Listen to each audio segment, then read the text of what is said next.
We've got details of these and many more coming up in the next 20 minutes. If you spend your time with me, remember we are live on DSTV channel 279. Let's begin with some health-related issues because kidney disease patients are still unable to access outpatient department services at the Renal Dialysis Center at the Kolebu Teaching Hospital, a day after the Ministry of Health claimed to have given a directive for its immediate opening. The Public Relations Officer of the Health Ministry, Isaac Ofer, spoke to my colleague Emmanuel Samani in an exclusive interview where he claimed an order had been issued for the opening of the facility. Take a listen. The Kolebu Teaching Hospital in May shut down the renal units to outpatients as a result of the shortage in the delivery of some essential consumables.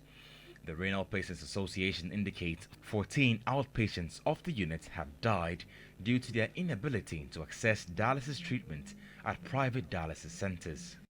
The closure prompted calls from civil societies and the general public for its immediate reopening.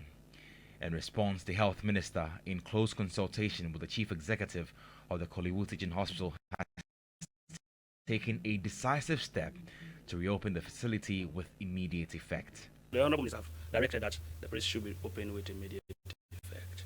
We are hoping that the Kolebu CEO, as discussed, will move on and make sure that the place is open for patients with those effective issues to be able to attend to their needs at the center. This decision, according to the ministry, is part of a comprehensive strategy to maintain access to vital healthcare services. The ministry says there are currently no plans to increase the fees as proposed by management of the facility.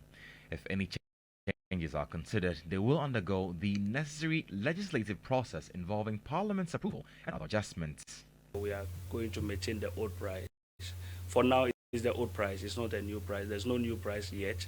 Even if there is the need for a new price index, the general public would duly be informed. We all know the processes by which a price can be taken effective, where it has to go through Parliament for approval and all that, fee fixing and all that. So once that is done, we'll let the general public know, and then we'll be able to take it up from there. But for now, it's the old price.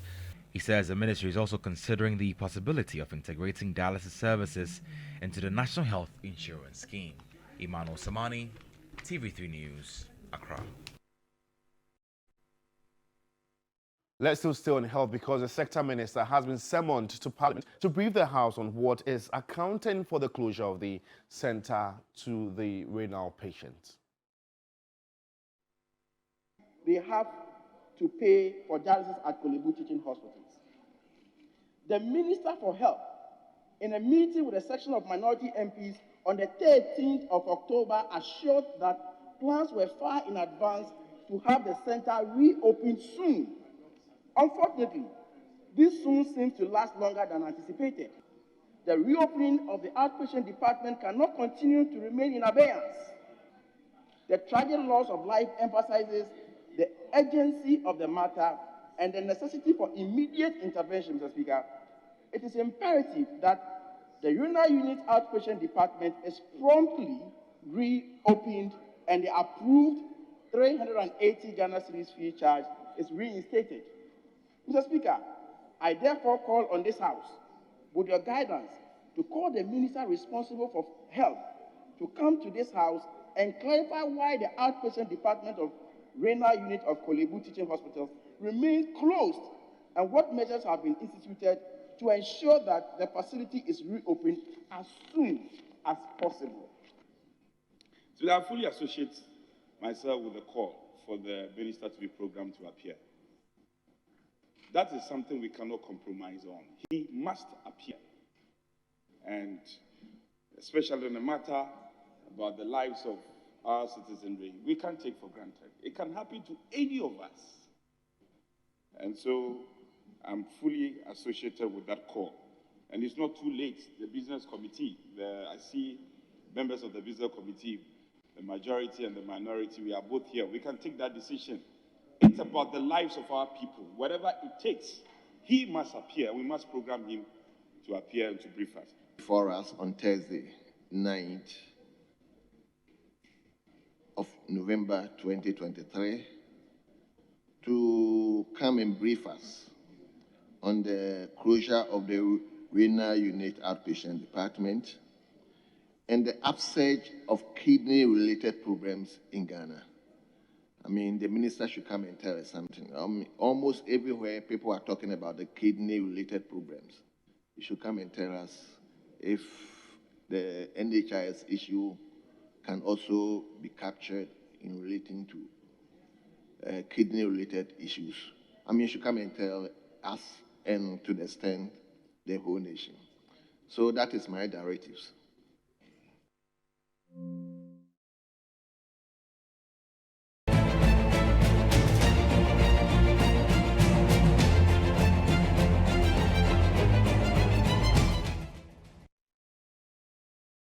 Well, away from health, let's do some politics. More than 200,000 delegates of the governing New Patriotic Party will in barely 24 hours decide who leads the party in 2024. The party aims to make history by being the first to have a mandate exceeding 8 years. This step is arguably a crucial one for the party, but Vice President Dr. Mahamudu Bawumia is being tipped by many analysts as the person most likely to emerge victorious. The following special report focuses on the man who has transitioned from a technocrat to a key politician. Path. Circumstances and decisions sometimes conspire to create a detour on that journey.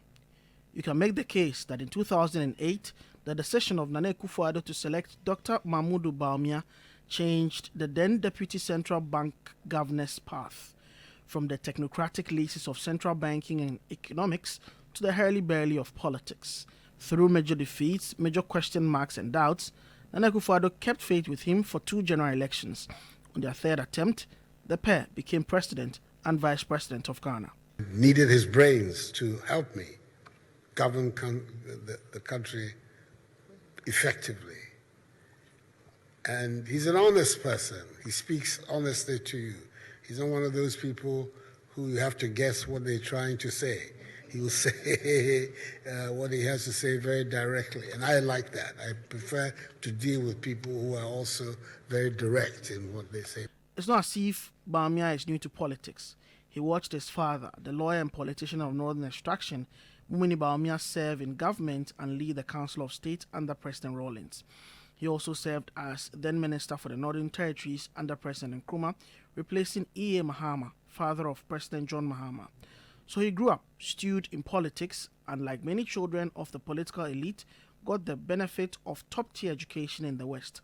From Tamale Secondary School, he studied for a banking diploma before proceeding to the University of Buckingham, Lincoln College in Oxford, and Simon Fraser University in Canada, where he built his academic backbone in economics. The world of academia offered him prospects as a lecturer before a stint at the International Monetary Fund and later a return home at the Bank of Ghana. He says the Bank of Ghana opened his eyes to the immense potential of Ghana as a country, but also the risk of politics. But he did not want to get into politics. We discussed the economy. He wanted to know how it was going on and all of that. And then in the middle, somewhere he said, well, I want you, do you know why I want to talk to you today? I said, no. He said, well, I want you to be my running mate. I said, you must be joking. I'm not a politician. Really have no interest in politics. But before those high-stake jobs, he claims to have gone through what many ordinary folks go through. I have been a by-day worker on farms during holidays in secondary school. I have been a warehouse boy even after finishing university. I have been a minicab driver. I was only able to pay fees for 1 term during my studies at Oxford University. He has led the economic management team for the past 7 years under President Akufo-Addo, earning praise and rebuke alike for the digitalization drive and for an economy that is currently on the surgery table of the IMF. He was a thorn in the flesh of the NDC during opposition with his lectures on the economy and maintains that he is the only candidate who can beat President Mahama in the next election, but critics say he has done very little to back their theories with action as vice president. These days, he barely talks economics, promising instead to deliver a Ghana with fair opportunities for everyone. I have a compelling vision for Ghana's future. It is possible for Ghana to be like the advanced nations if we put our minds to it and put our energies behind it. It is possible. With the technologies available, the new ones that are emerging, and a renewed mindset, we can leapfrog impossibilities and make the unimaginable possible. He may convince the MPP that he's the right man to replace Nana Akufo-Addo, but given the difficulties of the last 7 years, political scientist Dr. Kwame Asah-Asante says Bawumia will struggle to delink his personality from the failures of the Akufo-Addo administration. You recall the 76 questions that he gave to Ms. Atta. You recall that when your exchange rate, there's something wrong with you, whatever will happen to you in terms of your economic wherewithal and the rest of them. These economic questions that really brought Dr. Bawumia to fame. He became a toast of many at that time. His economic prowess and all that. These videos are going to be played to him. As a big believer in data, the numbers seem to be on the side of Dr. Bawumia, but according to Musa Danko of Global Info Analytics, not in a manner that will suggest overwhelming endorsement by the MPP faithful. Bawumia is leading in Eastern region, close to 50% at the moment, leading close to 50%. And he's doing quite well in the Bono East and Ahafo regions, and extremely well in northern regions. OT region is tied in OT, and in Volta is leading, but not with huge margins. For his detractors, he is the product of an elite consensus in the MPP, but he says he represents the most potent threat to the Mahama comeback agenda. Omusuro Dr. Bawumia Sano. Yes, sir. Because Omunyina nimse mebejina wa. Member Omu showdown. The conclusion from experts and political observers is that the over 200,000 delegates will provide endorsement of this on Saturday. Jukman Sopoku, TV3 News, Accra. Another 4 aspirants to the New Patriotic Party's presidential primary have signed an undertaking to accept the outcome of the result as part of efforts to ensure peace and cohesion going into the 2024 general elections.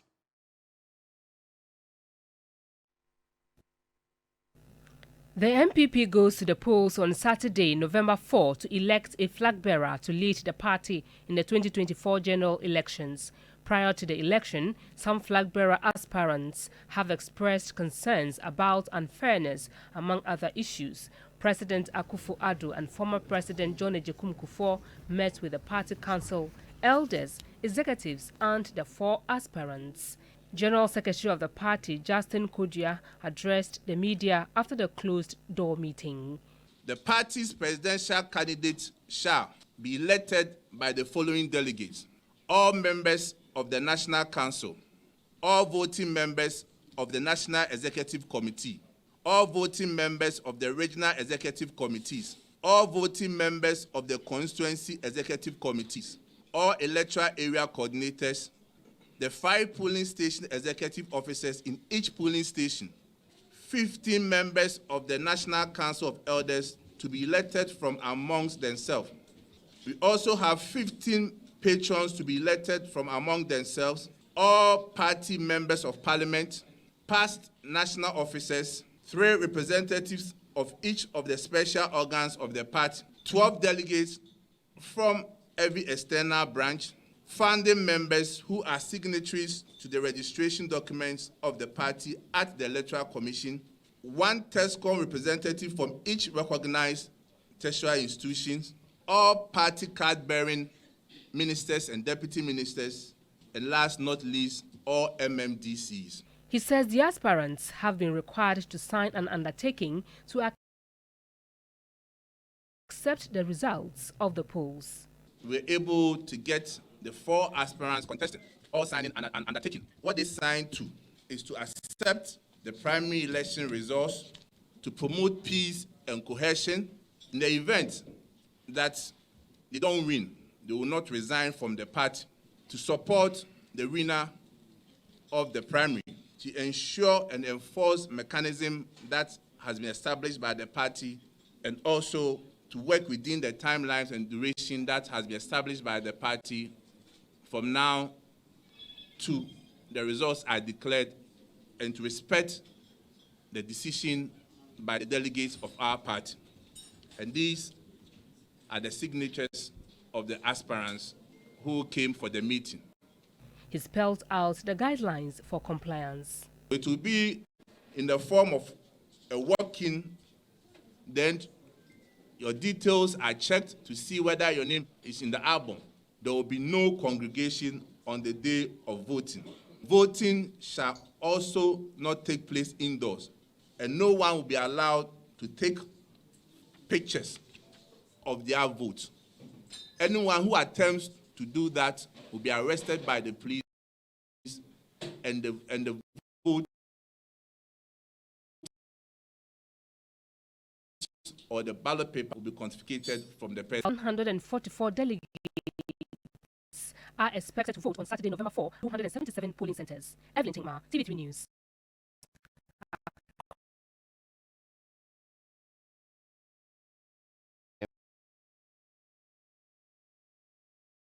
Elections and matters arise, particularly Facebook. We are live and engage us with your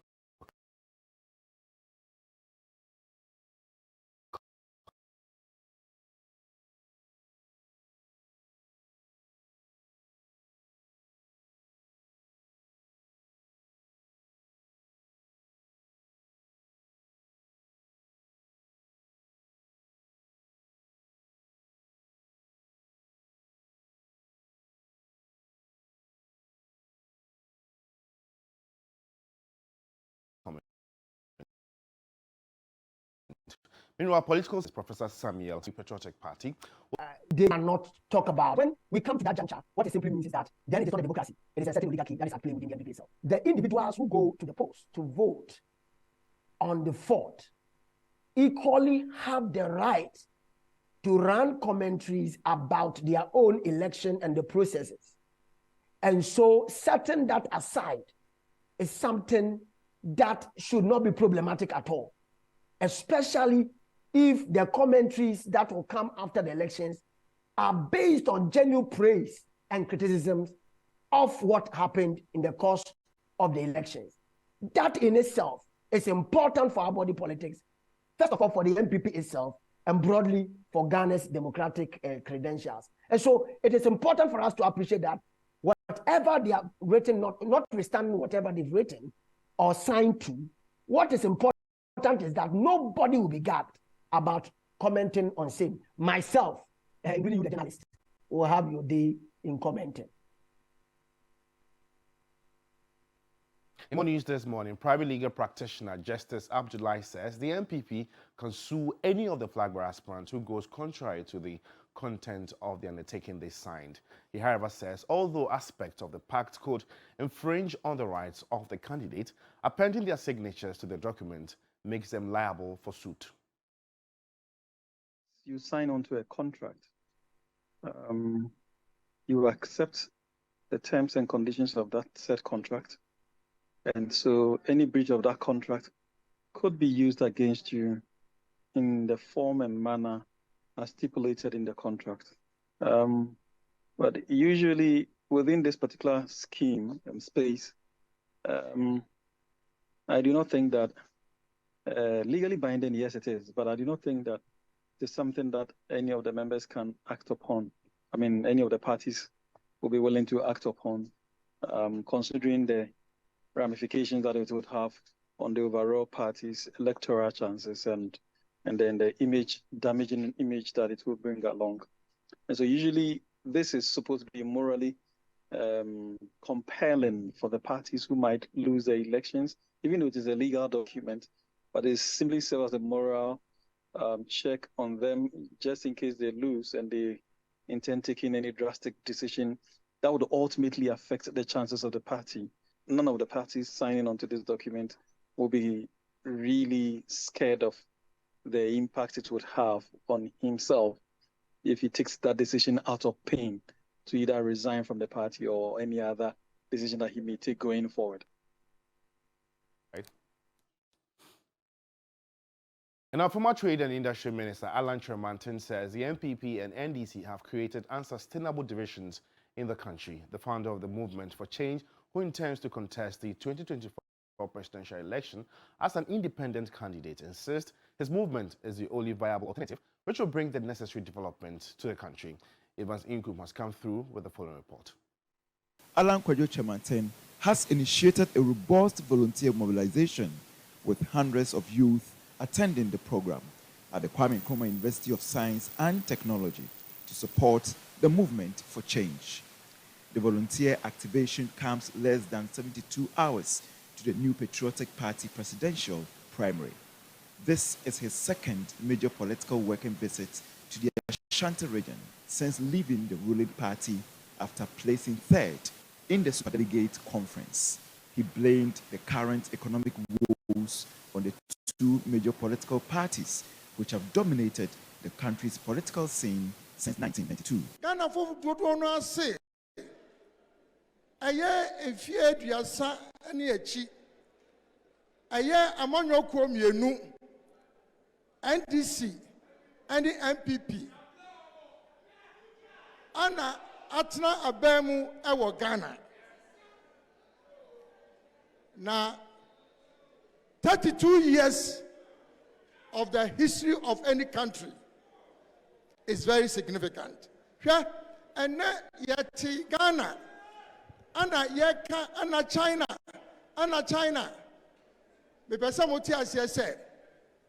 It took China less than 30 years to transform from one of the poorest countries into the second biggest economy in the world. 30 years. Now, yatra aha in fear duasan ne echi. Yakwa ne asa yechi. Yakwa yanimu ne asa yechi. 32 years. This is the 17th time wa Ghana yako sika every IMF. 17th time. Most Ghanaians are fed up with the NPP and the NDC, and they are clamoring for change. We are 32 years, but it took China less than 30 years to transform the country. Movement for Change represents the very change Ghanaians are looking for. It is time for change.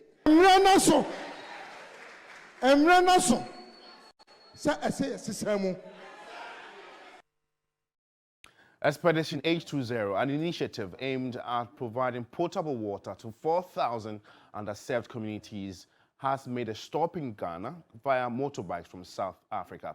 The duo is embarking on a 16,000-kilometer journey with motorbikes, raising awareness about water conservation and leadership through various media platforms. The Deputy Minister of Education, Honorable Johnny Tim-Fodro, received them. The crew embarking on the 16,000-kilometer adventure, Expedition H20, are accomplished professionals with the intent of making life better for the vulnerable. Meeting students of Achimota School was to inspire them and encourage them to be agents of change in society. We intend to say if the journey is 16,000 kilometers, we intend to raise 200 South African rands per kilometer. It's 3.2 million rand, which will be enough to install 100 rainwater tanks that can give water to 4,800 people. That is sustainable. Deputy Minister of Education, Reverend Johnny Tim-Fodro, explained that the cause was worth associating with, a reason the ministry provided a platform to engage students. If time would allow, would have taken them to as many schools as possible to engage them, to let them, the students know that you can aspire to change lives, to do something that is bold, that is courageous, and that is risky, but all with the intent of making life better for people. Students of Achimota expressed delight in the course of the expedition. It's never too late to make an impact. Even in the early days of your life, you can still make an impact. The duo have traveled to more than 20 African countries, including Botswana, Angola, Congo, Gabon, Cameroon, Nigeria, Benin, and Togo. On that note, we end the morning news. For more news updates, just log on to our website, it's 3news.com. Roland and Bella are ready to continue with the morning show. Thanks for watching. It's always a pleasure coming your way. Have a good morning.